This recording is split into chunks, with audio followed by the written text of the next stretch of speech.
Nouvelle vidéo sur les fondamentaux pour le bac, nous allons voir une question QCM qui porte sur les sommes de termes d'une suite géométrique. On me demande de calculer l'arrondi au centième de la somme 1 plus 1,2 plus 1,2 au carré, etc. jusqu'à 1,2 puissance 10. Et on me demande de les déterminer entre 4 réponses A, B, C ou D. En réfléchissant un petit peu, comme on ajoute 1 plus 1,2 plus 1,2 au carré, etc., que les nombres vont être de plus en plus importants, croissants, et qu'1,2 puissance 10 va être donc plus grand qu'1,2, plus grand que 1, la première réponse, qui me dit que la somme est égale à 3 et quelques, est déjà nécessairement à exclure. Il me reste donc 3 possibilités. Si vous êtes complètement perdu en calcul, eh bien, le minimum sera au moins de faire le calcul avec la calculatrice, qui vous donnerait la bonne réponse.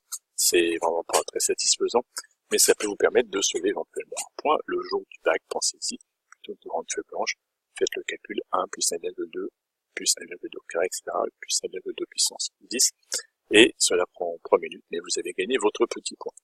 Maintenant, pour faire des maths et répondre raisonnablement de façon rigoureuse à cette question comme vous devriez être capable de le faire, on reconnaît ici la somme des 11 premiers termes d'une suite géométrique. Alors, la suite géométrique en question, elle a comme premier terme U0 qui est égal à 1, c'est-à-dire que ici il s'agissait du premier terme U0, et par combien j'ai multiplié U0 pour tomber sur ce premier terme-là?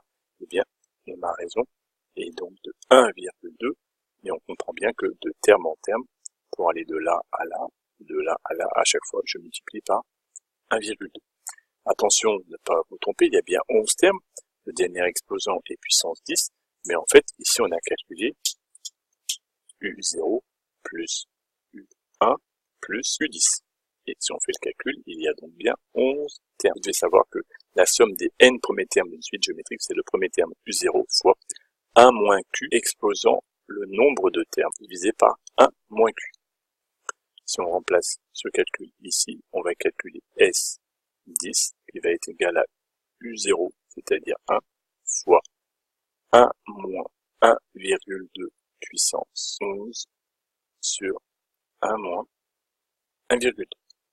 En effectuant ce calcul à la machine à calculer, on obtient environ 32,15, ce qui permet de valider la réponse D de mon QCM.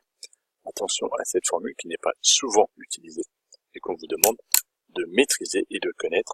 Attention de ne pas vous tromper sur cet exposant n plus 1 là, qui est bien le nombre de termes, de ne pas mettre n ici, et bien n plus 1, car j'ai ajouté 11 termes consécutifs de ma suite, donc 1,2 puissance 11.